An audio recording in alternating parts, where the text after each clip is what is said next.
You want to do the Macarena or something? All right. Hey guys, we're going to go ahead and I guess we're going to get started here. There's actually another shooting event that's going on, I think, over at Sony Square tonight, so I know some people kind of want to get over that and all their fun stuff. So is it okay if we go ahead and start getting into this? Cool. All right, well, for those of you who don't know, my name is Gene. I'm one of the Sony trainers for New York, New Jersey, Pennsylvania. I've been with the company, I think, about 2.5 years. My past, I was started off as a professional videographer and photographer in professional sports in the late 90s. And then I went freelance probably about 2010. So I do a lot of work with Madison Square Garden, Prudential, New York Jets, NASCAR, a lot of publications, a lot to name. So tonight we'll be looking at some of my stuff and some stuff that isn't my stuff. But what I'd really like to do is to kind of, if you guys are happy, then it's pretty free flow to a degree that I'd like to take a lot of your questions just to make sure that everyone's pretty happy getting what they need to know, but also to kind of go over the camera system as a whole. It's really great to be back here at Adorama. I used to work here, so some of you may have seen me. I was had the pro video section for a limited amount of time, and then before Sony plucked me out. But I always like to start these things. How many Sony shooters do we have here? How many do we have that have cameras? All right, full frame or APS-C? Full frame, which one? All right, sir? 6500, NEX6 on the bridge, sir. A7R2, great, okay. Fernando says you rule. What now? Fernando says you rule. I rule, okay. There we go. Great. So I'm very familiar with all these systems. My job is to pretty much go over and not just train people like yourselves or professional photographers.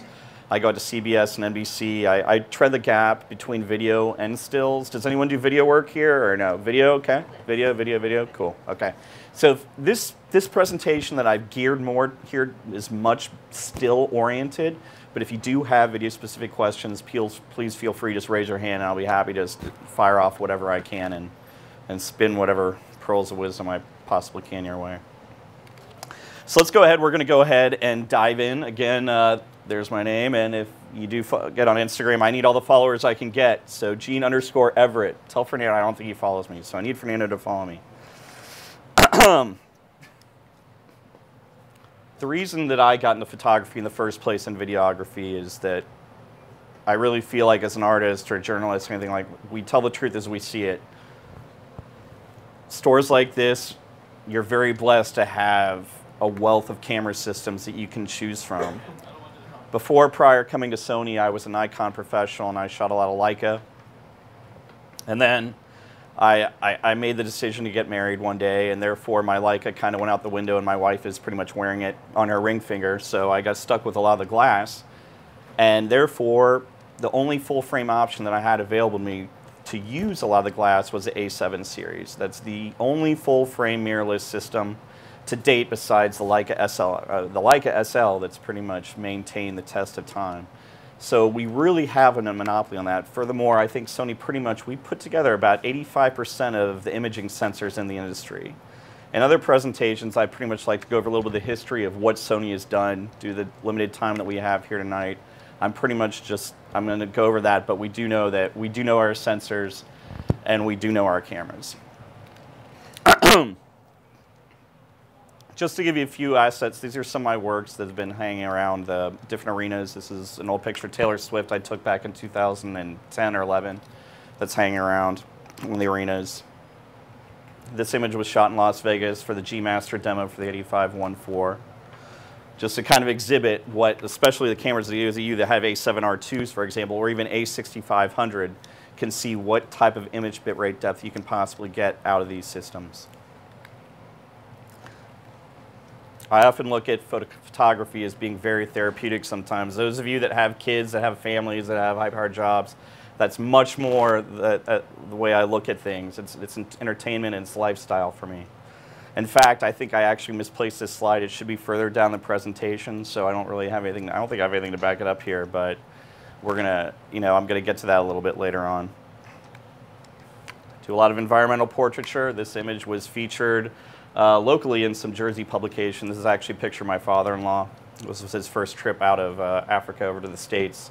So I really like to try to capture all types of different moods and different sides of lighting. And then there's my kid on his first Halloween. So just to show you that these type of things, I mean, you can pull these out. What are the best cameras, people? What are they? They're the best ones that you have with you. You have thousands of different cameras over there right now. And if I were to tell you that any of them were to take bad images, I'd be totally full of it. Because all of these cameras take great pictures. Whether you're a retail sales associate or if you work for Sony like me, you get people all the time come up like, you know what, I just want a camera to take good pictures. And you know, it's a little bit of a tough love approach, but for me, I honestly say that, you know, nowadays, if you're getting bad images, it's not the camera. It just really isn't. So we have to make sure that the camera that you have with you is the one that you feel more comfortable with. And for the Sonys, they're as automatic as you want them to be, they're as manual as you want them to be. Some people find them a little bit intimidating from a menu structure. There are certainly ways people like myself go around, and once you get into them, you can find that you can navigate around that and make things as simple as possible for you, for if you're doing nature photography, if you're doing speed photography, if you're doing environmental portraiture, if you're doing street. All these things encompass everything, and we offers all different types of flavors to really go through this. What is a mirrorless system? Those of you, I mean, does anybody shoot DSLR here still, or is it pretty much mirrorless? Okay. So what do you shoot? Canon C70D, cool, great camera, ma'am. All right, okay, that's mine. I mean, I still have a fondness in my heart. That's actually what I came over from the Sonys too. All those cameras.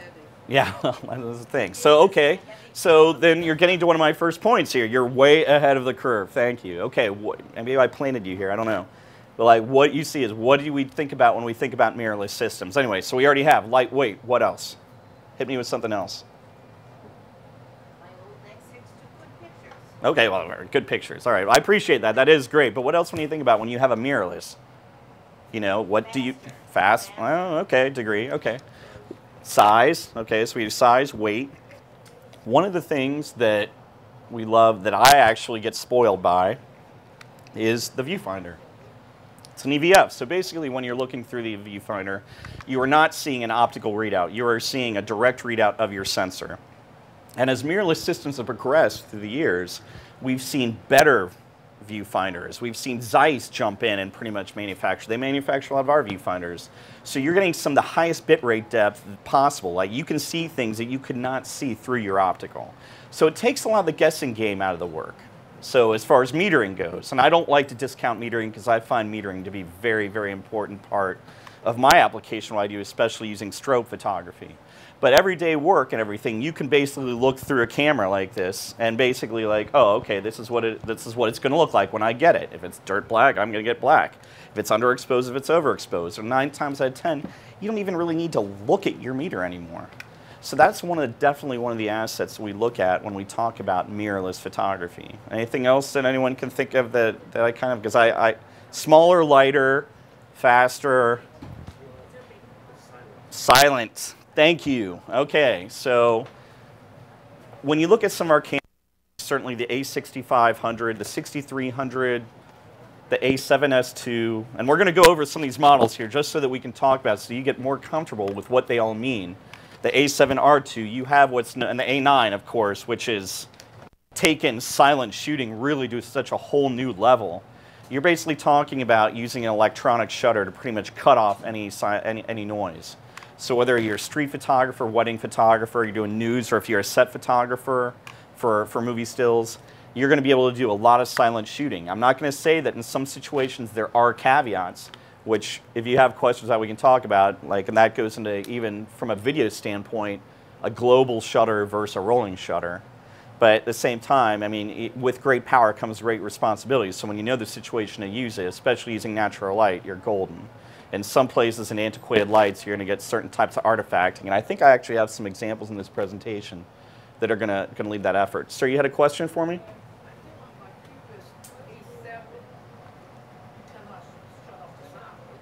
No. It started on the A7S, and then A7S2, A7R2, A6300, A6500, and A9. Yeah, but it's a mechanical shutter. It's I mean, no, you have a physical shutter curtain. When you have basically what's known as a silent shutter, what's happening? Sure, absolutely. Okay, so the question was, you know, why won't it make a sound with a silent shutter? And the answer is just because it's electronic. There are no moving parts. You're basically looking at a sensor turning on and sensor turning off. So it's going on, it's going off. With a shutter curtain, you have a physical sound. You have a physical shutter going, you know, down, top, bottom, left, right. So there are things like that. And just to clarify a little bit, when we talk about with an a rolling shutter versus a global, the caveat is that you have such a small body, which is great. But when you're talking about heat, you know, and processing speed, when you're talking about a sensor pulsing on and pulsing off, is all the information being read from top to bottom all at once, or is it not? With a rolling shutter, it's not. It's going like this all at once. So when you, let's say, if you want to, this gentleman, you were trying to get me to go waving my arms up and down, right? So if I have a silent shutter going on and I'm waving my arms up and down, and I have I have a fast shutter speed, like just to say I'm outdoors, but not quite fast enough. What's going to happen is my arms are going to look like they're going to be all over, like they're bending, because it's not picking up all of the information all at once. So there is a caveat. What else is a situation that you would not use a silent shutter? Anybody know? I'm telling you, I've got a prize up here, by the way. I have the world's smallest full-frame camera. Actually, it's not. It's a USB drive, but I have tricked people into thinking it is, but it is an A7R2. So if anyone can answer one of these things, this question, they will get this, because this is not an easy question. So when else would you not use a silent shutter, or be able to use a silent shutter in a shooting situation? Stop it. Sir? Nature? What? Nature. Nope. Just think about it. Think about it. You have a shutter curtain, right? Or you have a lack of a shutter curtain. What needs a shutter curtain in order to kind of trigger down, or that you're going to be able to... Sorry? Nope. Nope. Well, it depends. That's going to be an interesting, because honestly, for my work, absolutely. And I'm just going to go ahead and answer it because I'll have other little questions for you. Strobes. If you have an electronic shutter, when you trigger it, the hot shoe will be totally disengaged. You need a shutter curtain to pretty much sync, or else light is just going to flood everything. So when you talk about a sports situation, especially when I'm shooting like at Madison Square Garden or Prudential Center, if I'm doing the Knicks or the Devils or the Island, whatever, what do they have? They have ceiling lit strobes. Everything needs to be synced, right? So I'm using a remote sync, and then basically it's powering all these strobes, or all these images with high speed. So therefore, I could not use a silent shutter in that situation. Now, that being said, the other thing we didn't talk about with the mirrorless systems is the ISO performance. So when you talk about, everyone know ISO? I don't want to jump ahead and just put people to sleep here, but I mean, if you've used these cameras, I mean, especially the newer ones, you understand that the higher ISO performance is pretty spoiling. Especially that on like the A9. The A7S II is probably the highest resolving low light camera on the planet. I mean, it's got expandable ISOs of about up to 409,000, which we're going to talk about here. So it's the ultimate stalking camera, or surveillance, if you really want it to be. But those are certain things that we're going to talk about here, especially with the different flavors and the different applications. But back to the whole EVF situation, I mean, in a traditional DSLR environment, say for example, a lot of my shooting style revolves around black and white. And a lot of you that shoot street may shoot a lot of black and white, because what I see things as tonal values, not nearly just color. Because I have certain things that I look for. Even if I'm going to process in color, I know what to look for. And I use what's known as a histogram. So in the back, you see a little bit of a graph to see where your color, see all your shades of black to white, your dynamic range is. So mirrorless systems really have come a long way in advancing a lot of that technology. So the cameras that we're going to talk about today, obviously we know what a full frame is, right? Okay, we're going to talk about that. The APS-C, so back to the full frame line, the A9, the A7R2, the whole A7 series. And when I talk about the A7 series, forgive me if you do have an earlier version of the A7, because pretty much what we're really going to concentrate on tonight is the A7 II series. Because the original A7 line it is great, it was groundbreaking for what it did, but for right now the A7 II series is really the popular kids in the block, as well as the A9. Now we're going to go over to the APS-C line, which a lot of you have been asking me questions about even before we got in here, was the A6000, 6300, and 6500 line. I mean, those cameras are the best-selling mirrorless cameras of all time, and they're probably the best selling for a lot of reasons. But I mean, they're very small, compact, very powerful, a lot of firepower. I mean, when I go back to saying the best camera you have is the one that's with you, this is the one that's with me pretty much 9 times out of 10. I mean, when I'm not gigging now, you know, I'm pretty much, or teaching a lot of them. The A7R2, if I'm not doing portraiture or a lot of studio work, or even landscape architectural, that one usually stays at home because I know that I can get it. If I'm just doing family stuff or little sports stuff, I mean, either this one or even the RX 10-3 or the RX 100 series usually come with me because I know that when I'm carrying around 2 kids and everything, I mean, like, I need something that I'm actually going to use. So I can also look on both sides, coming from the family side as well as the photographer side. So, and then we go down to a 4/3. So that's kind of like a little about the Olympus Panasonic line, the GH5 and so forth, all of these things, or I'm sorry, the EM series. And then kind of we're going down the line to see exactly what's closer to what you guys use with, what camera do you, what do you use the most? Your phone, right? So we look at, you know, a little bit more something like, we still have advantages in our camera line, and we're going to tell you why exactly, because we're also trying to, I'm sorry? As opposed to the phone, for instance, the 6500, what are the advantages? Okay, well, I tell you what, you tell me if you haven't got anything out of that. If I haven't answered that question by the end of this, and then we'll talk. But at the end of the day, you're definitely looking at a much smaller sensor size, bit rate. I mean, it goes down. I mean, it trickles down. But we certainly have features that we offer that pretty much compete with a lot of that, like Wi-Fi and FCs, to make sure that you can, because where are we putting all our pictures? Instagram, LinkedIn, social media, all back and forth, you know, I mean, that's the name of the game right now. I mean, I can't, I hate to say it. I'm like, I have a 6-month-old daughter, and I look at the walls of my house right now, and I'm like, I do not have one single photo up because everything has been going onto social media. You know, you would think I would find some time to get something printed, but it really hasn't happened. The first camera I want to talk about, and this is the 1-inch sensor line. And for those of you who don't know, does anyone else know that we announced a new camera today? Anybody? Okay. What did we announce? What now? Okay, the RX 10-4. I almost lost it this morning when I found out that we had this announcement, because I'm like, oh my God, I got to redo this whole presentation. So unlike you, I am very thankful that we did not announce another A7 camera or another A7 6000 camera, because then I probably would have had to redone this. Because a lot of the dark horse system that I think that we have that hasn't been concentrated, especially in the marketing wise, but I'll guarantee you, like when I used to work here or when I teach at, you know, other stores, is definitely the RX 10-3. The RX 10-3 is revolutionary in many ways. Does anyone know what this camera does that other cameras don't have? Sorry? No, this does have 4K. Yes, that's a lot of cameras. 4K, you know, up to this point, or probably up till about 8 months ago, was pretty much a buzzword, and then everyone's like 4K, 4K, 4K, 4K, 6K. So forth. In fact, the 6300 and 6500 both have video, and A9 does as well. It's recorded 6K and downsampled to 4K, right? But this features basically a super telephoto lens with built-in image stabilization of about 24 to 600 millimeters.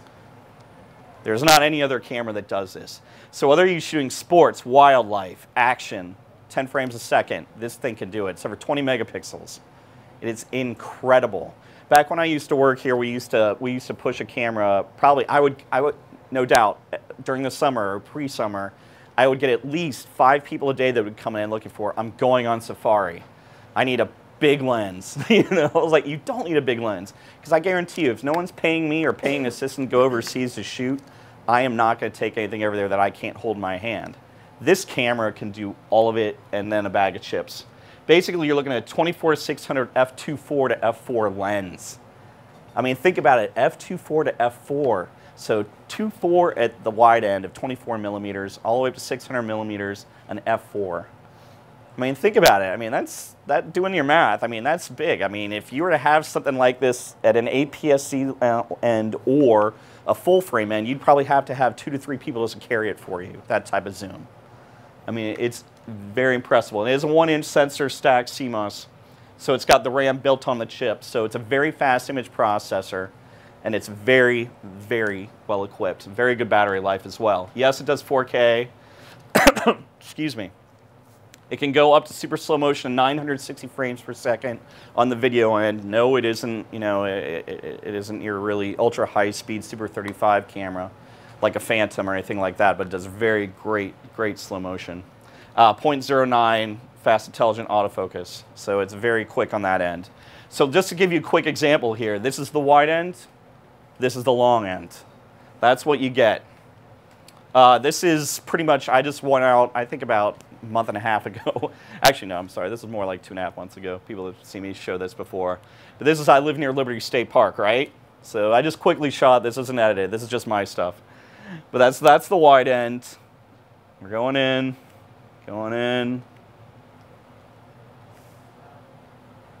600 millimeters, handheld, and it's not even a tripod. I mean, this camera destroys. This is a friend of mine. Actually, I don't tell anybody, but I pretty much trade babysitting services. You know, you can use my camera to babysit my kids or whatever. And she let me use some of her photos. Her kids all do NYU crew, so she let me use some of her images. I asked her to get me a few yesterday. But I mean, the long end, it's incredible for sports. And it's all under a package of, you know, $15.99 or so.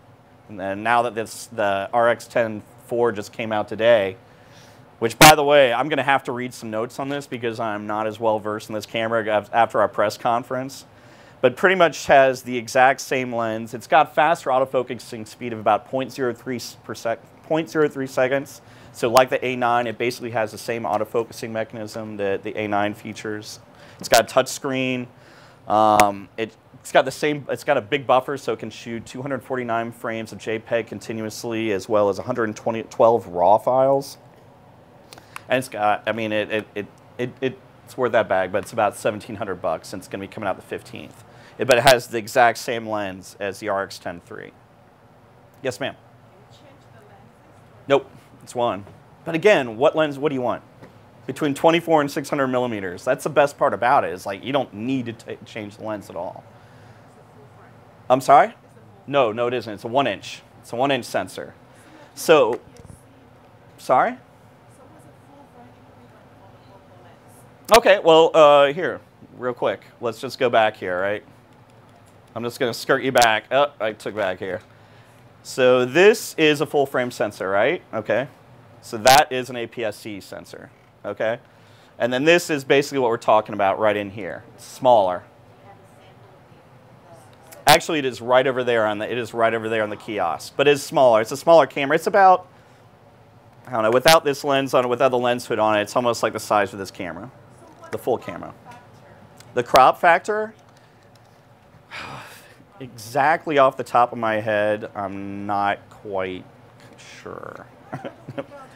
If anybody knows that, they get an A7R2. Sorry? So what's actually equivalent for full lens? It is an equivalent, full frame equivalent, 24 to 600. That is the equivalent. That is the full frame equivalent. Yeah. Yep. That's a good question, too. So hold on, let me go through this mapping again.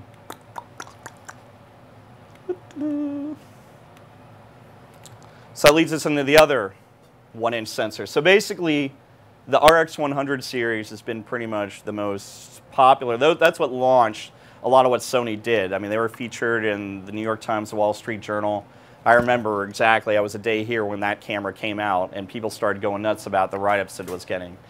This is the exact same sensor that is in the RX10 III, or the RX10 series. They're both all 1-inch. So it's a very, very small camera. In fact, I remember we couldn't even have one on display here because people kept ripping it off. I mean, it just slips right in your pocket. You have different incarnations about it. The ones that I think are most important, obviously, is going to be the 5. So what is the difference between this and why it's so much smaller than an RX10 III is just the fact that it has a 24 to 70, 1.8 to 2.8 full frame equivalent lens. So for more environmental portraiture, street stuff, this is definitely the camera to get. This is one of my samples. I shoot the New York Marathon every year. I do Boston. I go all over the place. So I like to show up really early before I even have to do a lot of my work, my work, and just to see what people are doing. And if any of you have ever been to Central Park on a weekend, early in the mornings, this is when most people get all their engagement and wedding photos taken. that you can see, yeah, definitely. So if you can see, there's a couple walking down. There's a photographer right here, and I guess this is someone just a bystander. So I was just out actually shooting near the fountain, and I just saw that and kind of thought that might make a pretty decent image. So I popped that off, and then basically I did this work. I shoot, and I have to shoot big DSLRs, but it looks like last year. This is, by the way, showing off. It does over 20 frames a second, by the way, the RX 105. So it's very, very fast, very good detail. The only image that I had that was really published was this image. That was off of the RX 105. So that came out, and that was in addition to all my big DSLR shots and everything like that. But that came out. That was the first day I used the RX 105. I was just testing it out just to see what I could do with it. And I was really, really impressed with the way that it handled. So definitely for the pro camera in your pocket, the RX 100 series is all that in a bag of chips. It's the same imaging sensor as the RX 10, and it's the same size. Definitely worth checking out if you haven't heard anything about it. Any questions before we move on to the APS-Cs, the crop sensor cameras? Okay, all right, easy, all right. A6000 series, when I said they're the best-selling cameras of all time, mirrorless cameras of all time. We've had the A6000 out for about 4 years right now. It keeps going strong. It's a 24 megapixel imaging sensor.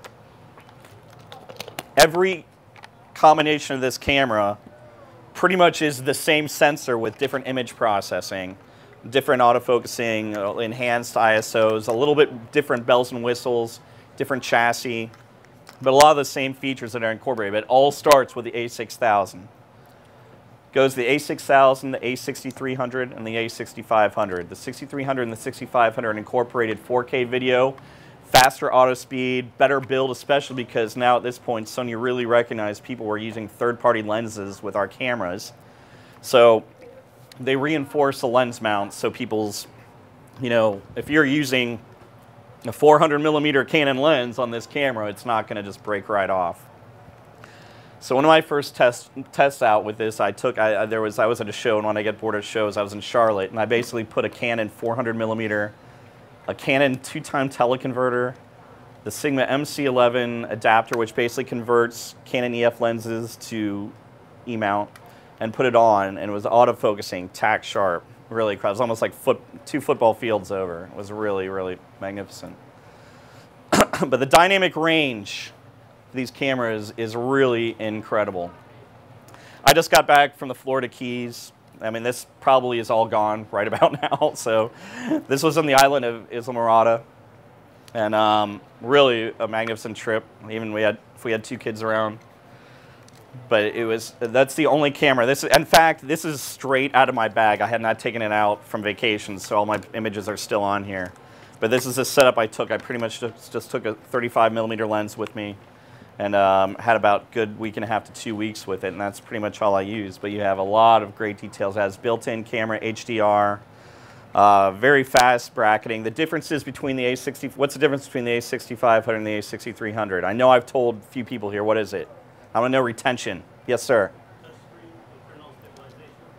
That's right. Yeah, okay. All right, good. All right. Good. In fact, I think I forgot about the touchscreen at that point. Sorry. What? Yes. Yeah, it does have touchscreen focusing.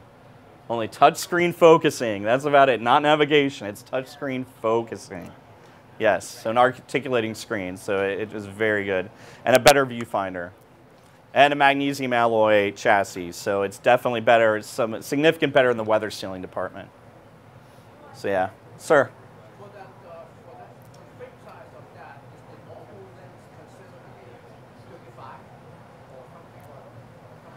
Are you asking about the sensor size? For that sensor size, Yeah. that would be the normal lens. Is it 35 or? Yes. Well, the 35 is okay. So the question is, in regards to an APS-C sensor, like what's the normal range, normal size? Because normally, when you're talking about a full frame sensor, you're going to be looking at a 35 millimeters, like being a normal, right? So I mean, normally for me, I mean, yes, I use a 35, but again, you're talking about a different angle of view. So instead of for a full frame sensor where a 35 millimeter is sitting right at the top right out here, a 35 millimeter on an APS-C sensor is going to be the same type of angle of view. It's just going to be bam, out here, right? So normally people think, okay, well, it's like a 48 to 50. Andy, what is it? Tell me. Andy knows. So a crop version, what's the 35 in a crop? 35 millimeter in a crop. 1.7. Okay, so a 35 millimeter in an APS-C. 47. Okay, so I was close. So 47 millimeters. Yeah. Since these cameras are so small, one of the things that they've been very, very good at, and one of the things they've been really workhorses, are drones. So during my first stint at Sony here, I was in the company about a week, this guy came up to me and basically he had a drone. He worked at another store, and he basically on the side built custom drones and mounted the A6000 to it. So this is basically a 20 millimeter 2.8 lens, and this is all full 1080 video. Obviously nowadays probably he's shooting a lot of 4K, but I haven't seen him in a while because he soon was able to quit his job at those camera stores, and this is what he does exclusively. Although not around here because a lot of these sites are kind of, you know, in the no-fly zone right now. But it's funny, the guy, he's Russian, he speaks perfect English, but anytime law enforcement would be coming up to him, he'd just conveniently forget how to speak English. So like, I have no idea what you're saying. And he would just take off, like shots like this, for example, flying a drone over the Brooklyn Bridge. But a lot of this stuff shows how good not just the still capabilities, but the video capabilities of these camera systems are. Now, obviously, the 6300 and the 6500 can do rolling. They can do 4K video. The 6000 is limited to 1080p. Sir? Is there an issue with the shutter speed with PAL versus NTSC, the quality? There was some kind of On the 6000, you are not able, the question being versus PAL versus NTSC, you are not able to switch for that. But I believe in the 6300 it was introduced, you can switch between. And the quality, because it was The quality is the same, but it definitely, you're right. I mean, it's just a different form factor and a different format. So, but yes, but that was the big deal as far as exporting video and recording on NTSC machines and converting it to a PAL format for European or that hemisphere. It's just, it wasn't conducive. Yep. Sorry, I'm buzzsawing through a lot of this material here. Now we get to the big boys, the A7 series, which are still to the date the only full-frame mirrorless systems out there outside of the Leica SL, I think, unless something was announced and I was wrong. The entry levels, which we said we weren't going to really be talking about, the A7 and the A7 II, the money makers for sure are the 2 series. Now, what do the 2 series carry that the Series 1 does not have? Just give it to me. What? Image stabilization, correct. So just off the top of the bat, before we did not confuse anybody of anything, the A7 II series all feature image stabilization. So what that means is that some companies do offer maybe what's known as an in-camera digital stabilization. I don't normally do this, but this isn't my camera, so I don't really, you know, this guy's been with me for a while. But if I take it and I shake it, and I know a lot of you, I don't know if you can hear it on my microphone here, but basically the sensor is a free floating, so it's 5-axis. So basically what that means is that this can compensate for up to 4.5 stops of hand motion. So for someone like me who does not have the hands of a surgeon or is a compulsive coffee drinker, basically I can hand hold this, and let's just say, for example, I have a 90 millimeter lens and I'm trying to photograph my sleeping son in almost a pitch black room with like an A7S II, and I can shoot at about f4 at a 30th of a second handheld and be dead sharp. So what's the rule of shutter speed? Sorry, what is that? Okay, it shouldn't exceed the equivalent of the focal length. Correct, right. So 30, 30, 200, 200, exactly. So it kind of beats it down, like where I can have added stabilization. Where else does this help? Where does IBIS help you? And what other area? Sorry? Video, exactly. So you almost have yourself like a little walking steady shot here. So those of you that spend thousands of dollars on your movie or your Steadicam can somehow get limited benefits for your run-and-gun style of shooting from any doc, run-and-gun, reality, news, stuff like that. 60 Minutes is heavily involved in using the A7S II. That is one of their main cameras. So one of my jobs going up there, besides setting it up, was also just showing the benefits of the IBS and how they can use it and become more confident with it as a shooter. And we're going to talk about that here in a little bit more. I've got some visual illustration, I hope.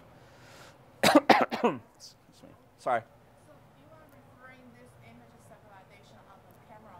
It is on the sensor, yes. How about Yep. if some lens has IS capability, is that going It's enhancing it. Yeah, it's enhancing. Like, for example, what the question is even if it has in-body image stabilization, if you have a 70 to 200 G Master or the F4 or the 100 to 400, is that going to be working in tandem? Yes, it will be.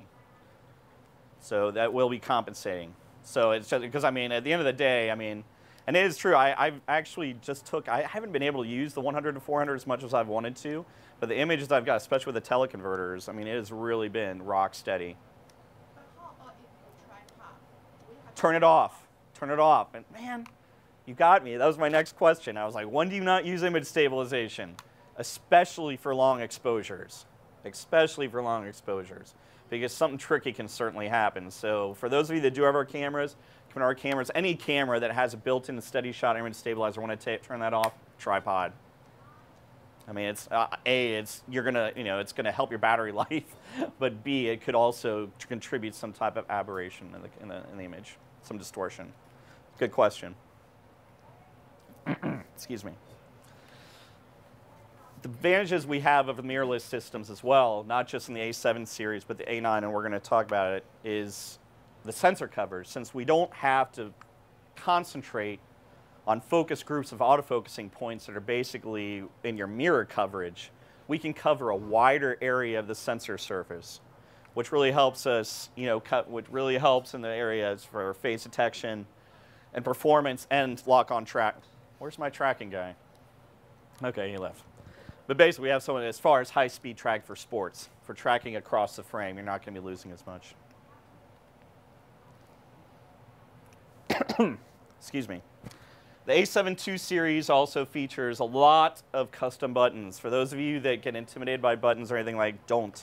Although I will tell you that, as I said before at the beginning of this class, these cameras are as manual as you want them to be. They're as automatic as you want them to be. So for certain scenarios, I have mine always trimmed down to either like if I'm shooting street or if I'm shooting portraiture or if I'm going to do sports. Like if I need to change my servo modes, that's the way it goes. The other way that can really help you out, and this is worth your price of admission if you're having any trouble navigating our menus, is that the easy way to navigate without even going to our menu system is what's known as a function key right in the back here. Now, if you're like me getting into the camera systems and you either hit menu or play or delete as pretty much the only buttons you ever put on your camera, this was certainly something that I discovered that was like definitely a eureka moment, because basically it's 12 fully customizable banks on the back of your camera that basically you can program to whatever you want, from your drive mode, white balance, flash meter, everything, exposure compensation, whatever you want.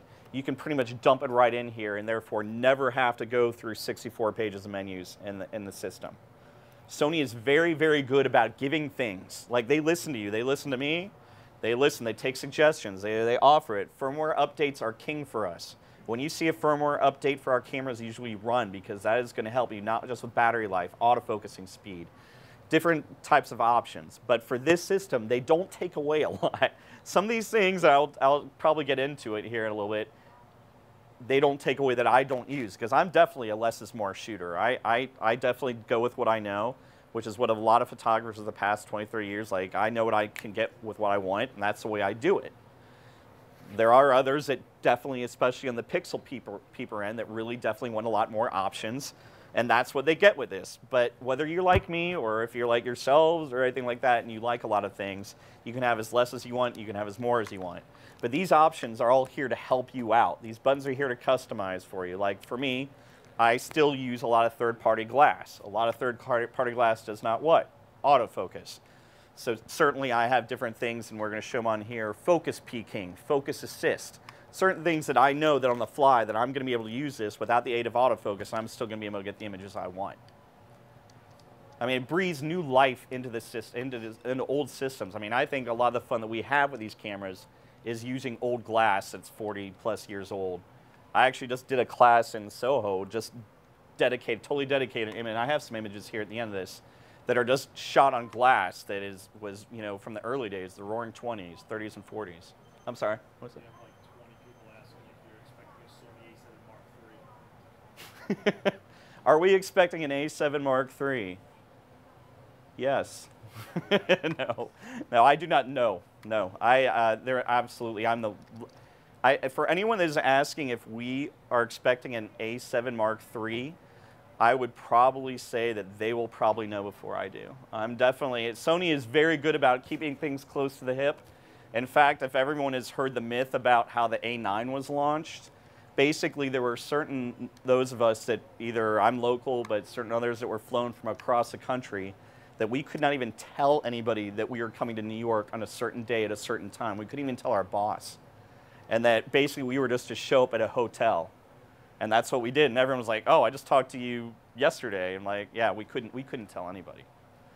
So there's no to that. I mean, obviously we are going to keep influencing and innovating the designs of these cameras.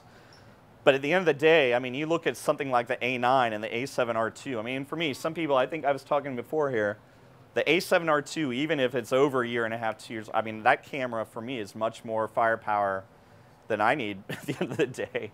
And the A9 definitely covers my basis for even from a wedding, portrait. I mean, and we're going to talk about it, but you know, as far as that goes, new models go, I don't know anything about that. But we did have an RX10 Mark IV that just got announced today, and that was, yep, go team. But you know, obviously things come down. I mean, but we've announced some great lens options this year for these cameras. I mean, I'm really excited about to see what we have coming down the chute. Thanks for that. I didn't realize the questions. Thanks a lot for the questions. Keep them coming. Obviously, this is what kind of illustrates the point where we talked about where we're customizing our cameras and all the different buttons. I will tell you this, though, this is one of the reasons that I try to make up excuses never to lend my cameras out, because as soon as they come back in, I have to reset every single one of them, because someone will put eye autofocus in every single one of my customizable buttons. I don't think it's funny. This is just advertised. This was the A9 at a really fast shutter speed. Basically, one of the great things about the A9, and we're going to talk about it here in a few seconds, is the fact that what can it do that the other cameras can't do? Anybody? Has a shutter speed of 1/32,000th of a second on the electronic shutter. 1/32,000th of a second. So I can use 2.8 glass in midday sun. Where shoot it? That's kind of what was going on here. 1/32,000th of a second. So without using any on-lens filters. So I don't need to use variable NDs or anything like that to kind of dummy things down. It's incredible. Also, you get this nice dynamic range here. Those are all shot. These are both shot on the same day. I was out on a farm a couple weeks ago, and you know, I wanted to try. Someone was in here earlier. I have it down here somewhere. I have a Gorilla Pod, and I was like, I want to try the Gorilla Pod, and I haven't. And I was really, it was cool to see this. I mean, this was about a 25-second exposure, and just all the level of details that you can get, the dynamic range. I mean, up to about probably 13 stops. Yes, ma'am. Going back to the other picture, this may be a little naive. I'm not that familiar with Sony's, but one of the problems I've always had with rangefinders is there's a little bit of a delay in taking the picture. So if you're taking an action shot, very often you miss it. So I know. Is this more like Yeah, if you are definitely an action shooter, I mean, this camera is for you, because the A9, we can talk, and we'll talk about this, but I mean, that goes into my A9 portion, is that this camera, the A9 in particular, shoots 30% faster than the A7 series. Its startup time is 30% faster. Well, I use, okay, if you want me to show out names, I mean, the camera that I usually use on course for the marathon is a D5, or up to that point, but since the A9 was announced, and I have images on here, I shot, let's talk about 1 second. Let me see if I can recall this correctly, because I had to do this. I'm actually teaching a sports class this weekend, so that was the other class I was working on today. But I shot 5,213 frames on one battery at 12, and it was 12% left on the A9. And my hit ratio was at least 55% better than what I would do on D5. I mean, I mean, you know, I have a meter because it'll track what I've got, and you have thousands and thousands of people just running, not just, I mean, when you're focusing, by the way, if you're shooting at objects that are moving across the screen, it's going to be, that's not the real trial. It's when they're coming right at you, and you're using basically a continuous focus to really track them in. And it was amazing. Not only that, But on the A9, you have no blackout, literally no blackout with this camera. So if you have never tried this, you should just owe it to yourself to try it and just see that what it's like to have exactly no blackout. Like, for the end of the day, like if I'm shooting the marathon or if I'm shooting any type of race and I shoot over 6,000 frames, think about what your eye is going through from a pressure with a shutter curtain going up and down and a mirror going up and down, and you're going through constant blinking almost. So at the end of the day, usually I'll come home and my eye will be twitching for about 3.5 hours. I mean, it just is. I've been doing it for 10 plus years now. And the A9, when you're shooting the A9, it was perfectly clean. Yes, ma'am. So shoot on A9 and shoot, take a lot of shoot, continue high-speed shooting, 20 frames a second. and so no problem with the buffer or anything. I've never had nothing. Now, that being said, let's talk about it for speed, and I'll get to you right in just 1 second. When you're talking about speed shooting, I mean, obviously, I'm going to recommend JPEGs. I mean, I think most sports photographers are. It's like when you get a buffer, no matter what you're doing, and believe me, I'm not one of, and this camera, the A9, I'm jumping ahead, but I mean, that's going to shoot over 253 frames without filling up on the buffer. I mean, it's incredible. But I'm definitely one of those guys that if I don't get the shot I want within the first 3 frames, I'm just like, forget about it, you know? But when you're shooting multiple, like I'm going, you know, it's like shooting fish in a barrel. Like you're just going boom, boom, boom, boom, boom, boom all day. I mean, and luckily it has rear button autofocus. The vertical drive is great, but the response is amazing. Not just in daylight, but in situations like this. I mean, it's got phase detection, autofocusing up to about f11. I mean, it's incredible for a mirrorless system. It's remarkable. Now, that being said, in situations like this, you also have the option, I'll show you later on here in a second, that especially when you're shooting strobes, you can turn your live view display off so it almost echoes that of an optical. So the autofocusing is a lot more easier. Ma'am, I'm sorry, what was your question? What about the A6? How fast is that? The 6,000? Yes. Okay, 10 frames. I mean, the autofocusing is, the 6500 is remarkably fast. The A9 is by far the fastest. I mean, it just is. And the RX 10.4 that just got announced today has the same autofocusing speed that the A9 has. But the 6500 is more than capable. So 6,000? I'm sorry? 6,000. No, the 6000 is great too. But again, I think a lot of it is relative if we're talking about speed photography, like exactly what you're shooting, how much more effort you really need. I mean, you could have given me an A6000, I'd be like, I'm fine with it, you know? Because I don't do a lot of just high-intensive tracking through objects like I do, and I'll show you, I do shoot soccer, and I do shoot hockey. So obviously, objects going in and out of your planes and being able to track that is amazing. But like I said, I'm pretty old school that I like to just shoot some things and then not. But of course, people want, like with kids with their soccer games and everything, it's like, I just want to get them in focus, you know?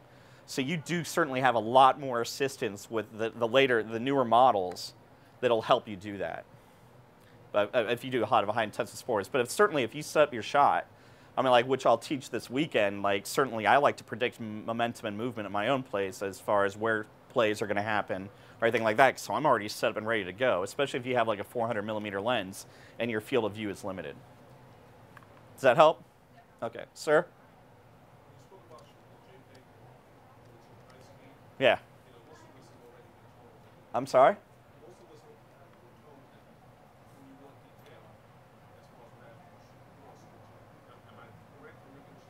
Well, it's certainly, you are going to get more detail. Your buffer is going to fill up a lot quicker as well. But yeah, I mean, there's going to be, I mean, absolutely. But to be honest with you, if I have an A7R2 and I have 42 megapixels, obviously, I don't think I'm going to shoot any sports images that I need that are going to be like billboards.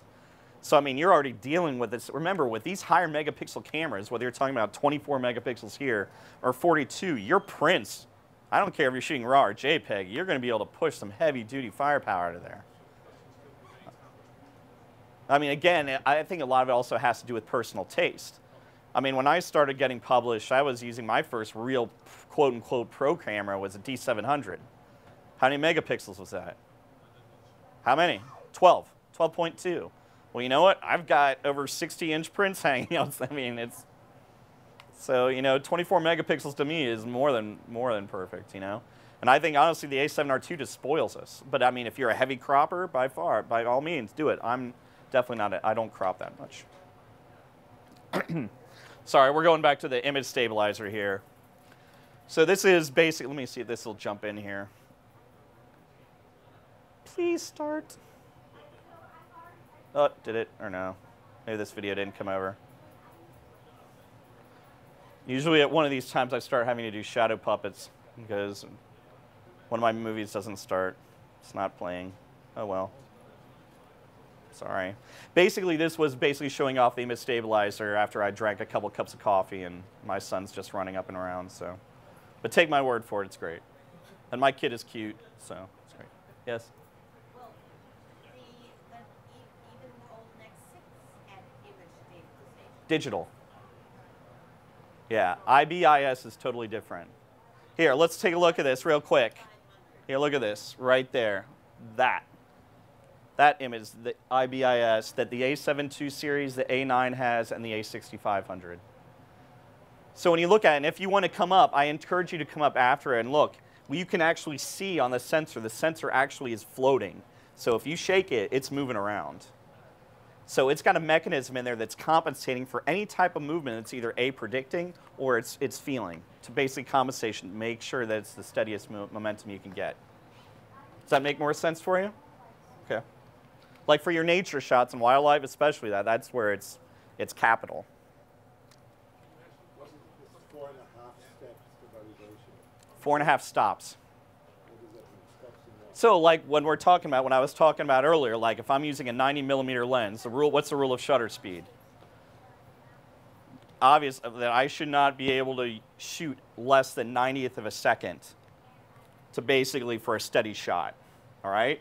But I could, because I could shot an image at about 30th of a second or even under that was just handheld and it was tack sharp. That's what that means. The A7R2 is definite. What does R stand for? Anybody? What does A7R stand for? Does anyone typing in? Tell them they'll get a prize. No, I don't. Tell them they're gonna look it up on the internet. I know. Oh, there's a delay. Shoot. What does A7R? What does the R stand for? There are R's in mirrorless, but it's not for mirrorless. What does A7R stand for? Resolution. Resolution. It's a 42 plus megapixel sensor. So it is very, very big. It is one of the closest things that you can get to a medium format camera in a digital 35.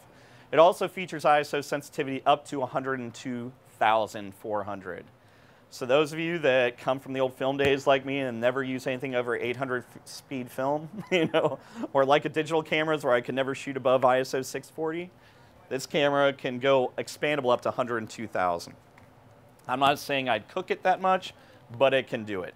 Well, where is it reliable? So like with the D800, Sure. you could go to maybe 1,000 comfortably. Where is this really? I mean, honestly, I have examples up here of 51,000 that I use. So I'll show you up here. It depends. For black and white photography, you get a lot more maneuverability because it's almost like grain.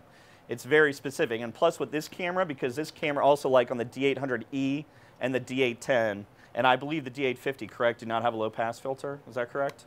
Okay, so they do not have low pass filters. So basically, that means you're going live without a net. So there is no safety filter up there that things are, you get a little extra bump in the sharpness. So the dynamic range is extremely flexible, but again, with great power comes great responsibility with this camera, which is also one of the reasons right now, I mean, it's pretty much still a very hot camera to get. Now, see, so I put it, I spoke ahead of my turn. I totally even forgot I put it on here, right? Excuse me. Between this and the 7S2. Well, okay, let's talk about that. We're going to talk about that in a second. Actually, as soon as, well, video-wise, this gentleman's asked me of the difference between the A7R2 and the A7S2 in video. Okay, the simplest terms. I'm going to go over this really quick with you. The A7S2 and the A7R2 both record internal 4K video at 8-bit, okay? The A7R2 will shoot Super 35. The A7S2 will shoot full frame 4K video up to, I think, 24p, and then at 30 frames per second, it dummies it down a little bit. So it will do full frame 4K video. Plus, it also features what's known as S-Log3 versus S-Log2 that's in the A7R2. And that's basically when you're talking about, what those are gamma curves. So like, let's just say you're taking, it's almost like taking raw video, for example. It's very, very flat. So what you're looking for in video, because video is very unforgiving in terms of editing. For those of you who don't know, if you're stuck in still photos, and you're like, hey, I'm going to go edit some video, and you're cooking it, and it's heavily underexposed, you're done, okay? Because you're going to see a lot of noise underneath that. Video is not near as flexible as still photography. The bit rate's completely off. So S-Log3 is almost the closest thing you can get to 18% neutral gray. I call it almost the gateway drug to the PSA cameras, like the FS7, FS5, F55, because they all feature S-Log3 and you can all kind of grade together with each other. Now, outboard, you can record uncompressed into like an Atmos and it'll resample at 10-bit 422, which coming from the editing world is really what I came from, so that's very helpful. But the nuts and bolts also are that the A7S II has a gamma assist function that'll give you a Rec 709 profile if you're recording to broadcast. And I won't go too much on that now because I see eyes glazing over. But if you want to talk more about it after this, we can talk about it. But in terms of dynamic range, when we're talking about like the A7R2, I was doing a gig for DJI when they did their Mavic Pro launch. Excuse me. And this camera, I intentionally underexposed pretty much up to about 3 stops. I just really wanted to look like garbage to see exactly what I could bring back in, just to show you realistically what I could bring in from the raw file there. And this is pretty much it. Okay, so that's brought up back in Lightroom or Capture One, pick your flavor. But it shows you, especially like when you're using an LED screen or LCD, and then stage lighting and so forth, all the different types of things that you can do that it will bring in, you know. And it's pretty helpful. It also helps if you're in a helicopter over New York City. That was a couple of weeks ago. I was up there for about an hour, and that was a lot of fun. So you get a lot of these shadow details you really can't get in a lot of other cameras, or you can't retain the values because it just can't interpret. Other sensors can't. 9/11 Memorial. Excuse me. So the A7R2 is probably from the A7 series, definitely covers more of the territory from the autofocusing speed. So it has about 399 phase detection autofocus points. So therefore, those of you, do anyone shoot Canon? I know we got some Canon shooters in here. Canon, okay. If you shoot Canon and you're thinking about coming over, which we would love to have you, this is certainly one of the cameras that would benefit you with your Canon glass that you can adapt over, and you can use with a proper adapter like a Sigma MC11 that will autofocus. The other camera that we're talking about here, the A7S II, not so much. That's about a contrast-based system, so you will be very unhappy with that. But cameras like an A6500, 6300, A7 II, and the A7R2 are going to make you very happy with, and the A9, with of course the A9. You'll be able to shoot very happy with Canon glass. Whoa! I don't know anything about dual pixel. Will it work just like any Sony lens? For the most part, yeah. I mean, it's phase detection. So depending on the lens, all right? So like the L series glass is definitely going to be more accommodating. Like I wouldn't say take anything non-L and expecting a lot of the same results. But I'm telling you, I mean, I've taken Sigma, Tamron, and I've had some great results with them. Asking about overheating when shooting 4K video. How long? I mean, this is what and when you're talking in regards to recording 4K video, this is a hard fact for a lot of people to understand. And with all these cameras, A, you have a full frame camera, you have a very small chassis, that these are still, at the end of the day, still cameras that can do video, and they do them very, very well. If you are shooting extended 4K video or a project that you need 4K video, I highly recommend using an external recorder. I mean, it's just the nature. It's going to take a lot of work off your sensor. It's the way that I use a lot of my workflow. Plus, you're getting 422 at 10-bit if you need it. I mean, it's so much more usable. But yeah, at the end of the day, you have a full-frame sensor. And if you're doing hours and hours of work or whatever, I mean, obviously, I think something's going to happen. I mean, I think that's with any camera. But with these cameras, I mean, it just works a lot better from a professional standpoint, from a professional workflow, to have some type of external recording device. Is that helpful? Okay. So I was, this is a boxing shot from the A7R2. It can do sports, it can do speed very, very well. But also, you're talking about the bitrate depth. This is, okay, I'm not going to sit here and say I staged this. I did not stage this. I like the shot. I really like the shot. But this is from Photo Plus for one of our stages, actually the stage where I was pretty much manning, where we had an artist named Alexis Mead, and she basically spent the whole day painting someone and then setting up this whole canopy for us to photograph. And then anytime you have over $70,000 worth of lighting going into something, you want to come out with some type of sample shot. So, but it really illustrates how special I think this sensor is, how special I think the look is. It's almost akin to like the M9, the Leica M9, or the Nikon D700, or even the 800 series. Man, it's a very, very great sensor. Excuse me. Magnification on the viewfinder. These are Zeiss Tessar viewfinders. So it has one of the, and actually this says the world's highest viewfinder magnification. This was made probably before the A9 came out. That has definitely a much higher, bitrate depth. ISO performance. Who was asking about ISO performance or usable? Okay, so let's talk about this. All right, this is ISO 5000, ISO 25.6. And by the way, the only lights that are in this place are these. There's like a little light in an umbrella and like some Christmas lights. I'm doing a project on bands like over in Jersey City, and this is the worst venue ever to do lighting. That's 51,200. So this is 51,200 for me. So it's still very sharp detail, but this image, if you looked at it the way that I was looking at it, totally black here and a lot there. So I had to manage it pretty hard. But I don't know, there's something special about the images. I like them. Does that answer your question on the ISO performance, man? Okay. Back to that image, how did you focus if it was This image actually was shot with a Leica Summicron. So I have a 35mm rangefinder Leica lens that basically I used focus peaking. So, and we'll talk about that, but basically what that is that's showing the contrast points. And I was playing a lot of guessing game work exactly with my focusing. So there was no autofocusing.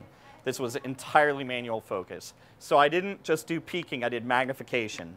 So I would magnify right on the point of this nose tip right here where there's this little bit of light, and then I would go to town. But I mean, it's a drummer. I mean, I don't know. I mean, you know, it's like a lot of motion going on, and that's what I really wanted to capture. So I'm using a lot of old glass with this project, so it was all totally manual focus. All those pictures were. A7S2, okay. We know that R stands for resolution. What does S stand for? No, come on. People, what have we learned here? What does S stand for? Close. What did you just say? Yes, sensitivity. Okay, pass this back. He wins. You win the prize there. There you go. Thank you. Whew. All right, S stands for sensitivity. This is one of the highest resolving low light sensors on the planet. Sorry I don't have an A7S2 one for you, but that one's going to be just as good, all right? So you can get images like this. This was shot at ISO 25,600. Native.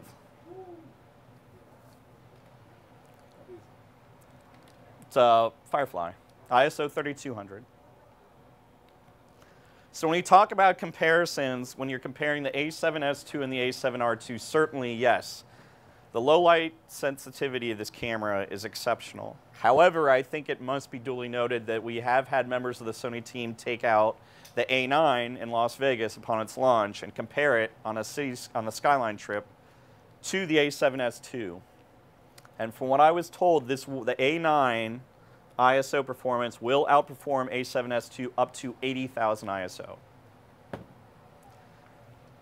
Now this camera is very, very good camera, but, oh, let me go back one quick, sorry. Don't have a lot of slides in the A7S2. That's okay. It's 12.2 megapixels. So why is it 12.2 megapixels? Anybody got any guesses? Large pixels, large light gathering tools. So therefore, consumers or even pros do definitely look at this as a video geared towards a video camera. I use it in a still environment really well, especially in a lot of these night situations. I think it performs really well. It actually has slightly wider DR, I think, to my taste than the A7R2. It's very, very sharp. But yes, and you can cook it expandable up to 409,000. Let me see. You have those videos on here, right? Okay. How do I? No, I have just your presentation. Sorry? I have just your presentation, right? Oh, you don't have the videos? Okay. Well, wait a minute. Hold on a second. You got this drive in here. Can I? No, that's not the drive. Oh, that's not a different drive? Okay. Sorry, I do have a low light comparison. We can look at it later, but I thought it'd be kind of cool to take a look at. And 409,000 ISO, yes. Now I'm just looking for where PowerPoint went.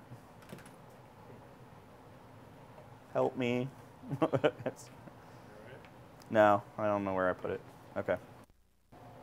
So you can tell this isn't my laptop. Seth here loaned me his laptop, so thank you, Seth. It's gonna load. Okay, so while it's repopping back up, do we have any questions that I can dig into? Yep. Compare video of the A9 to the A7S2.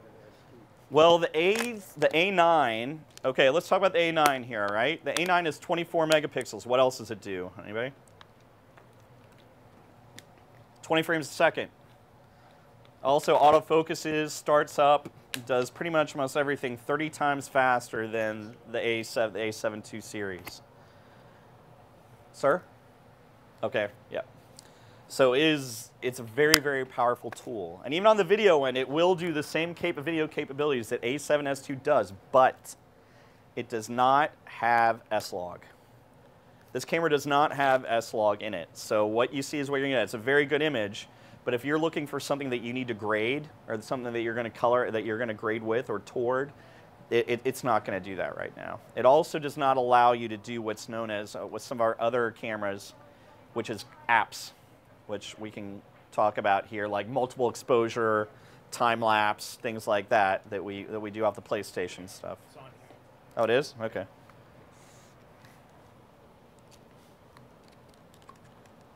All right. So let me do this here. I'm just going to kick out right now. So you go back to Finder. But yes, it does do video very well. It's just it's just limited in its ability to cover some of those bases for you. So still, the A7S II would pretty much supersede a lot of that. Let me see if I've got. Let's see here, USB. All right, S-Log comparison. Shoot the first one. It's just Yep, there it is. There we go. Okay, so here we go. Can everybody see that? forward onto that screen. Oh, got it. All right, let me just roll it over. See, I tell you what, I just fly by night with some of these things.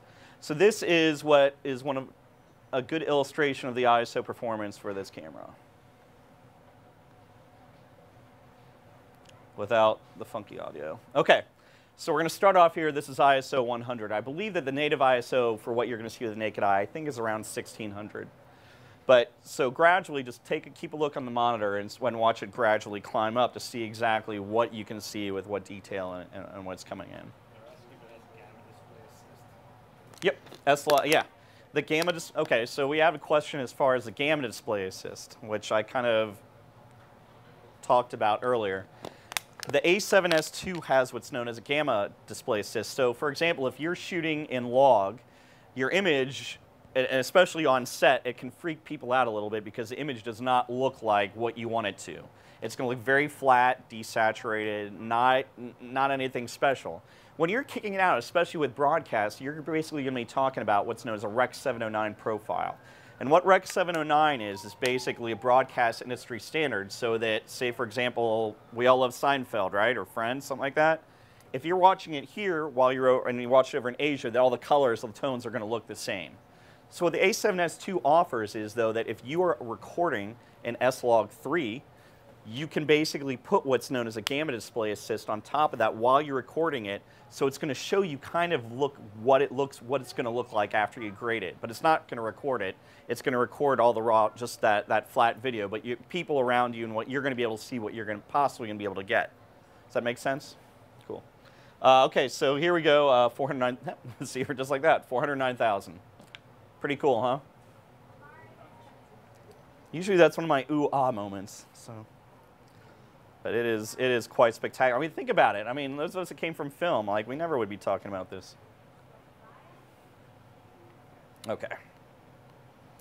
Let's get back into this bad boy. All right, hold on. Started me at the beginning. All right, let's see here. Where am I at? We're talking about A9, right? It's A9, right? Something like that. Okay. Let me go down here. All right, A9. Okay. So this is the A9. We originally really built this as our really heavy-duty sports camera. I mean, when I started doing these, I think naturally weddings. Wedding photographers are going to go crazy over this. Because if I look at this, let's just take a look. Let me see. I'm going to audio signals. That's why I couldn't hear anything. All right. So if you listen to it, let me just kick it up. Okay.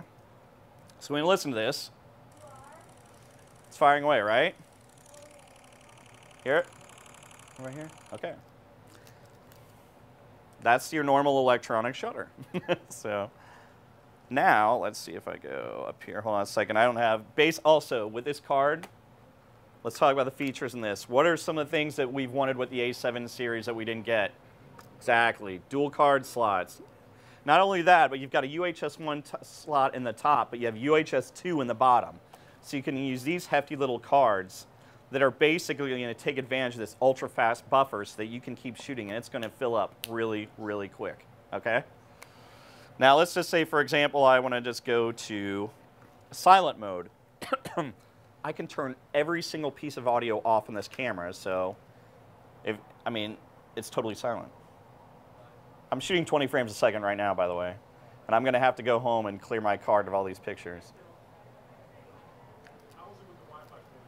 Just the Wi-Fi I'm sorry, what's the question? If you send it to Wi-Fi, Yes. how long does it take for it actually Well, I think there's a lot of factors in that. The speed of network, especially because one of the things that we've wanted to incorporate when you're doing high speed is Ethernet. So like a lot of the arenas, for example, that I go to, or if I go to the old Giant Stadium or even current MetLife, I can have a Cat5 line running right in that's going to basically tether straight out, that I'm going to basically be able to do my dailies or my deliverables straight off the card, straight off everything. I mean, because everyone wants instant gratification, so those photos that you see instantaneously on ESPN.com or whatever, those are the photographers. I mean, they're either getting them from Getty or their own localized shooters that are basically going straight back out, so you don't have to have any card dump time or anything like, oh, I got to go through this and go Wi-Fi. You basically have someone in there that's already doing it. Or you can have your laptop just set right up there and it's just going right in. Make sense? I mean, that's what news networks, that's what we're all doing now, you know? So, I mean, when you're talking about, excuse me, when you're talking about speed, hold on one second. Let's see where I'm at here. Oh, that's good. That's good. Thanks. Appreciate that. Seth, that's why I'm the man. I'm the photographer. I'm like, you know, the guy. I'm the guy. All right. So basically, this is the way that we do have our positioning as. So we have the A9 definitely is much more of a flagship model. It is priced accordingly. It is geared to compete with models like the D5 or the 1DX2. It has 693 phase detection autofocusing points. It covers about 93% of the sensor. So what that also means is, from a focus predicting standpoint, that I can just stand and we can have a soccer player running all over the field or whatever, and then it's going to focus track because there is no blackout on this camera. So therefore, when we're talking about when I'm shooting races or anything like that, or if I'm shooting sports, my hit ratio is going to be significantly higher excuse me, than when I was running around with the other guys. But it could be also, I mean, the way that I shoot. I mean, I'm definitely much more attuned to the Sony system right now than I'm anything else. They're asking why this camera discriminates against people with large hands. If the question being why this camera discriminates against people with large hands. You got 3/4 of people asking about why it's small and then others that aren't. Well, that's a very good question, being that if you look at my A9 and my camera, I have what's known as an extender grip. So for the price of under, you know, basically 100 and change, you can get this grip for either the A9 or the A7 II cameras that basically fits underneath. So for people like myself that have a little bit larger hands, it's very, very comfortable. And my pinky, even it comes right over the top. So thank you for saying that, because you just advertised one of my top accessories. How much does that weigh, just the way it is? God, I don't know what the gram size. You want to tell me? Not even. No. And depending on the lens size, whatever, but I had the gram ratio on here somewhere on another presentation. But off the top of my head, I'm not. And I'm on tape right now, and I don't want to go into that. But here, I'll let you hold it. Here, hold it right now. Here, take some shots. Have fun. Yep, put it on the A7 too. Yeah, I mean, it's the extender grip. Yeah, it's awesome. And it was built for the A9, but it works on my A7 II series fine. Can you put another batteries in? Not on the extender grip, no, but you can get a vertical drive grip where you can have 2 batteries. Or you can power a lot of these cameras via USB. So that's good. I'm sorry? Yep. Oh, yeah. Yeah, I hope so. Go back to the camera department and get William, they'll all sell them to you. Melinda, yeah, they better sell them to you. We want you to buy that accessory. The extender grip. Wait a minute, let me get the... I'm going to get the exact model number here for you because it's very important that you realize this because it is awesome. Hold on. Sony... they all want me to know this too. Let's see here. So... it is called the GP-X1EM grip, and it's $128. I have one, but what I find the weakness of it is the tripod. That's exactly right. It is. It does not have a $250 for tripod allotment. It does have, so you can drop a strap in there, but absolutely the tripod component is certainly not available with that. Yep. Yep. What lens would you recommend using with the A9 if you're doing street shooting, night street shooting, and do you recommend this camera for that type of thing? I mean, I told you the ISO rating of this camera, I was told will beat out the A7S II up to 80,000 for dynamic range. I mean, it is all that in a bag of chips. I would recommend this the 35-1.4 Sony Zeiss. The Sony 35-1.4 or the 50-1.4 are the sharpest, some of the sharpest lenses I've ever used. I mean, for gigging, honestly, it's all about the zooms. It's all about 24/70 with street when you have the ability to move your feet, moving out. I'm old school. I mean, I like to keep it simple, 35 or 50. Although some people are going to sit here and go 28, so that's one. But depending on your angle, like for me, I'm 35. So when we talk about, say, for example, speed, this is one of my shots, I think from a couple weeks ago. And when we talk about overheating, I know some people think, this was in over 96-degree weather for over 6 hours. And I was on 1 battery. So, and I still had 12% left. And I shot, 5,200 frames. So it's incredible, but it does the job. If you want, you can hit the menu button. You can turn the audio on if you really want to hear it. But it's kind of frightening, really. It's really weird. Yeah, I know. But you have 4 different ways that you can actually view whether or not you're shooting. Like you'll have things lighting up and everything. So there is confidence that you're shooting. But at our first shooting event, we were shooting basketball with it, and I was really kind of frightened. Because I mean, you're talking about this. Like for example, this is a 1DX Mark II. This is an A9. This is your focus coverage right here. So you have 693 points on this end, and then you have very limited coverage over here on the mirror area. So that's certainly kind of what you're looking at if you're talking pixel to pixel and then from a soft point. Does that, I mean, make sense? So when you're talking about an image out of here and a hit over here, that's another illustration. Now I want to be really clear with this camera though, that the A9 shoots 20 frames per second on the electronic shutter. On the mechanical shutter, it still rolls probably about what the A7R II does, about around between 5 frames. So for strobes, if you're using strobes, it is not going to shoot 20 frames a second, okay? But it does have a sync port, so that's a very good start so that I can use my pocket wizards and ceiling strobes, but certainly it's not going to do 20.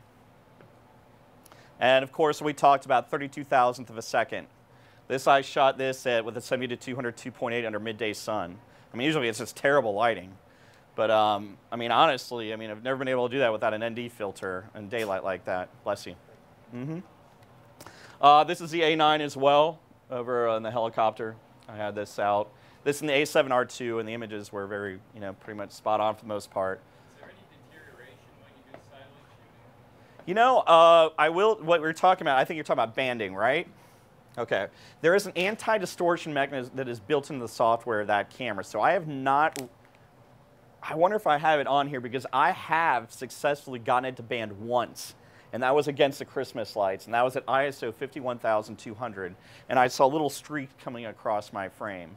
But otherwise, not like with the A7S II and the A7R II when you're an electronic shutter and you're in a dingy part of New York City that has very, very bad lighting. And that, you know, basically what's happening is you're getting this hum, you're getting the 60 cycle hum. So if your shutter speed isn't synced with the way that the bulbs are pulsing downstairs, like an old fluorescence, you're going to get banding across your frame. And people are like, oh, you know, it's ghosts or it's something's wrong with my camera. And it's not. It's just you have to have it synced right. So like, for example, when you saw that shot I did of DJI, that was at a 60th of a second because so I could get the screen on. See, if I have to increase my shutter speed or anything like that, it's going to look really awkward. Everything else out front might look good, but the projections aren't going to look sound at all because it's going to be just a jumble of lights and pixels because they're reading everything differently. They're just not working together. Does that make sense? All right, when we talk about high dynamic range, these cameras do have built-in high dynamic range. On the JPEG, obviously you can bracket internally on RAW. But for those of you that really like to do a lot of these little type of architectural real estate or just get all types of details because HDR is kind of trendy right now, this is what you can kind of get through three bursts. And I actually have to do a lot of this. I do a lot of external. I've had to do a lot. I just shot a real estate gig out in, I think, Edison, New Jersey for a very, very high-end guitar store who has the worst lighting. I mean, just dark. It's cavernous. So I had to shut off all the lights, and I had to bracket the heck out of it just to get everything I wanted on a tripod, just to make sure that I made it look, magazine-worthy. Excuse me. So that's just another example of HDR. Focus peaking, what we talked about, how I shoot my, let me see, where is that? Did I even have it? Don't tell me this slide isn't on here. It might not be. It might have missed on the transition when we moved from this camera. But basically, does anyone not know what peaking is, focus peaking is? Because a lot of cameras do have them right now. It comes over from video. So it's basically like almost like detecting on the contrast points, and you have about 3 different colors that you can operate on. So for manual focus lenses or when you're trying to pull focus, that it's going to just give you that little safety net to make sure that, okay, this is my safety zone for what I'm using, especially because a lot of production companies and everything now are so used to using fast glass, so you want to go to 2.8 apertures. And with your focal plane, sometimes you can really do some mishits, and on film, it can look really poorly. Just if anyone's interested, I usually use mid-yellow. I find yellow to be a little bit more pleasing. It doesn't affect my composition that much, so that I can concentrate on that as well as keeping my objects in focus with my manual glass. As I mentioned before, from a strobe standpoint, you can turn off the live view setting display. So, for example, if I'm in a scene, what's my live view display going to be looking back if I'm trying to roll it ISO 400, 250 a second on the shutter speed at f5.6 in a dark room? What's it going to look like? It's going to be black, right? So I won't be able to focus on anything. So you want it to be almost like a little bit more echo that of an optical so that I can get things. So you can turn it off, and it's going to be more like what you look at natively. And this is just an example of, some people were asking about our wireless flash system. This is kind of where our technology is headed, so that we do have a command unit. We do have radio units that do work in tandem with our Alpha systems, and they work very, very well. They do high-speed sync, full TTL. With this real estate shoot, I think here I was using about 4 flashes, and you can really see how dark this place is. But but I love the way that the images come out. Another great feature that you've noticed on, I think on that lens, is that the 85? Do you have that little button on the side there? Who's got the i9? Okay. You have a little button on the side there? Oh, the lens? It's like this little round button. You get certain lenses that we have, that we have little buttons. I'm always getting asked these questions, what are these buttons for? Well, what the default program is in the camera is basically an extension of an extension control for the camera. So you can program it almost whatever you want. But usually what I have it programmed to what's known as IAF, which is really really advantageous for those of us, especially if you have the A7R2 or the A9, and you really need to use fast glass and you need your pupils. When we did the A9, when we did the G Master launch, I'm sorry, the G Master lens launch, the 24-70 and the 85-14, you had a lot of people come in that weren't used to shooting with a lot of fast glass, and you were taking shots of these models. I knew because I was at a DIT on set, and I was tethering it on a big monitor like this, and I'd never seen so many great-looking shots of people's noses in my life, because simply they couldn't get the pinpoint focus on the iris. So what we've done is we've incorporated a little software thingy there that basically you can hold it, you can engage that button, and basically it's going to iris detect for you. It's not automatic out of the chute. You can program your custom feature to it. But I mean, you can get, you know, shots like that. Another thing, Wi-Fi. Wi-Fi is very, very important. Actually, that was, anyway. So basically, what you can do, and this is, like I said, with great power comes great responsibility, folks, is that you have a whole camera roll on your card, and then obviously you just want to take it out and boost it up to social media. One of the things you definitely want to do is to be able to clear your card at some point and not forget, because you're posting so many things to social media. But we have an app that's called Play Memories. It's very easy to use. It's on your smartphone. It's on your Windows phone or your iPhone. And basically, you can do anything from camera control with it to filing over things within seconds to basically push onto social media, to hopefully push you away from your phone and more into these guys. You have a file limitation of what you can push over, and you can push over the original file if you so desire. So I don't know if I really recommend that, because basically every RAW file off of an A7R2 is probably going to exceed about 80 megabytes. But you know, if you really want to push a lot of that data, I believe, I'm sorry? Yeah, this does, yeah. Yep. Oh, it Wi-Fi's, yep. Yes. So those of you with Windows phones, the NFC are going to have a little bit easier. With iPhone, it's a little bit more tricky, but it gets really easy as you go along. But I use it. Apps. These are just certain things. Motion shot, which is multiple exposure. Certain things that you can do that basically we have a relationship with the PlayStation Network, and we keep coming out with great little new features that you're going to be able to put right onto your camera from a firm price of free till most of them are about $4.99 or so. That you can do enhanced time-lapse video, live view grading, different types of effects, motion shot, certain things that you used to take a lot of time in post-production through Photoshop or some type of editing system, and you can do them right on the fly, right outside and into your camera. So it's very good. If you have the system, it's very worthwhile look. And not to mention, you already have Smart Remote embedded in your camera if you already have an existing system. The one thing you want to do is you also always want to make sure that you have the latest version, because different camera control settings and things are incorporated into different versions of the software. So please make sure that if you do that, create an account for yourself on the PlayStation Network where you can go in and just upgrade it to your camera. Lenses, obviously, I've shown you, I think, a lot of what we've done with the Sony stuff. You can obviously use third-party lenses. My favorites, certainly, as I've said before, the 35-1.4 Sony Zeiss. Those are the ones I was using in the helicopter, that and the 50-1.4. My gigging lens is the 24-70, the 70-200, which does have a dual focusing autofocus motor, so it focuses extremely fast on the A9 as well as the 100-400. And then my new favorite is the 16-35 2.8. I love that lens. But I mean, you can do anything from using a nice $1,700 or $1,800 lens on the Leica 50 Lux, or you can use you can go see Andy back in used or whatever and get a cheap Nikon 55-35 macro for under $100. I mean, it really is worth looking at for a lot of these older lenses. This is an old Voigtlander mount glass. And then for those of you, if you know David Burnett, he's using our gear now.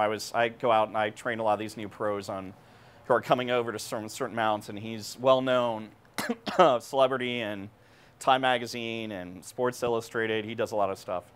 And he actually was using the 51.4. These are the first shots he took of the 51.4. And you can see the sharpness. I'm not going to say from an attractive standpoint, but you know, it definitely looks, you know, he was really taken with it. And then this is a portrait I did of him with the 135, his Canon 135 FD, I think f2.8. So I mean, extremely, and this was on A7S too, so you can kind of see, I mean, it is really cool and sharp. Using old lomography glass can be kind of fun. Those are old lenses. I love these old guys, and they're hard as hell to focus, but they are so much fun. Even with focus peaking, it can be kind of tough. So you can see, that's my son. So let me see. I already did this one. Sorry. One of the things that you do, if you have our camera system, even with the NEX6, that if you do not know, from a limitation on focusing standpoint, a lot of the lenses outside of like the 16 to 50 or anything that uses servo focus mode, you really have the ability, even in these full frame cameras, to do a feature that's called clear image zoom. Now this is only in JPEG, and what it is, it's a digital algorithm built in the software that basically allows you to do a 2x zoom. So if, for example, if you have a lens, say, let's just take, for example, a 35 millimeter, right? I have this 35 millimeter 1.8, and it's not doing really what I want to do. I have a program button right up here called C1 that I can basically turn, and a magnifying glass is going to pop up, and I can just scroll in for a 2x crop onto it to make it a 70 millimeter. And the images come out pretty darn good. So if you're ever in a clutch, need to. It is only JPEG, but in video, it's minimal loss at all. So in video, it's incredible. But for our tips and tricks, for our purposes for stills, it works extremely well, and it has to be programmed on your camera, but we can do it. I'm almost there. Capture One is our software of choice. For those of you who don't know, you get it free. That's right, free. For if you have a Sony camera, you can just go to Capture One, and you can pretty much go on there and just download a copy, and then it'll ask you, is it for Sony or any other camera? The other cameras make you charge. Our version is free unless, of course, you want the tethering component and some of the more advanced features, and for that, it's only about 50 bucks. But it's well worth it. And that's really about it. I'm sorry. Oh, sorry. There went my microphone. My one glitch. Does anyone have any questions? Anything that we can... Yes, sir. The video quality between the 6500 and the A7S2, how do they compare? Not the low light, not the low light part of it. Yeah, well, you're going to be Super 35 crop all across the board. I mean, A7S2 will do full frame 4K internally. The A6500, I mean, they'll both push 100 megabytes per second and uncompressed. They will do 10-bit, or you can resample 10-bit output, but that's where your limitations really are. And it does have the gamma assist. Okay. Bit rates and all that is more or less the same, right? Almost, pretty much, yeah. What about sound input? Sound? Yeah, you do have headphones. Yeah, you do have headphones out of this A7S2, and I think 6,065. No, but you do have a mic preamp that you can buy that is really cool because it will give you XLR, and you can use, and it utilizes what's this Mishu thing that's on here. Basically, it almost makes it cableless, so it's like a digital transfer. So, and that's where it helps you, and it has headphone monitoring. How much is that? Oh, off the top, I believe it's $350. I'm not sure. I'll have to look that up. But they sell that here as well. Yep.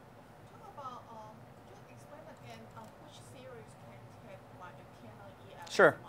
Okay, so if you are in it and you do have Canon legacy glass, hold on, let me start here. A7 II, A7 R2, A9, A6300, A6500 are probably the best models to look at for that because they all feature some really nice intense contrast-based autofocusing. I mean, phase detection autofocusing. Not the A7S series. Those are the ones to stay away from because those do not. I mean, they will mount. If you're talking about autofocusing, that's where it differentiates. I mean, autofocusing is going to be very, very limited for A7. It's going to hunt a lot on A7S series, you know, versus like an A7 R2, because they will talk to each other fairly well. And the adapter that I recommend is the Sigma MC11. Well, your glass can keep up with mine and dust in the closet. There are 2 adapters out there that are very limited. They keep coming out with new software improvements, but really have yet to be anywhere close to being reliable to what I would think of for an adapter like that. I mean, I will use them as manual focus, but nothing from an autofocus standpoint. They all have like a manual iris on them. Yep. Is there a site or video that you can recommend? AlphaUniverse.com. Sorry, the question is, I'm sorry, finish your question. For Sony A9. Right. Instead of Sony A9, Yeah. something for training with that Yeah. camera. What the gentleman's question is in regards to video or training, tutorials, blogs, any type of articles, alphauniverse.com is certainly where you want to go to. I mean, that's our dedicated site where people, professionals, our artisans, videographers, people like us, I mean, whoever will get, it's a community that we're really building and to get in there. And you can sign up, they'll send you announcements for firmware updates, really important things, and make you part of, you know, a really part of our, a little bit of our social collective. So it's Alpha alphauniverse.com. And then, of course, you know, you have your other social media sites that you can go to as well. But a lot of that, that's where a lot of the concentration is.